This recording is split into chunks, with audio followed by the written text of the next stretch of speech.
turkey legs. It's not them smoked ones that you buy out of the store. It's the plain white legs that I brine and smoke. Check them out.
What's up, Cravers? This is a appreciation video telling you thank you for all that you've done, all the likes and all the ads.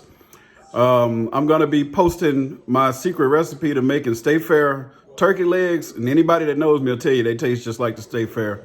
So if you'd like to see those State Fair turkey legs, share, like, subscribe, hit that bell notification on my page, share it on Facebook, Instagram, or whatever. When I get up to 100 subscribers, I'll teach you how to make those turkey legs.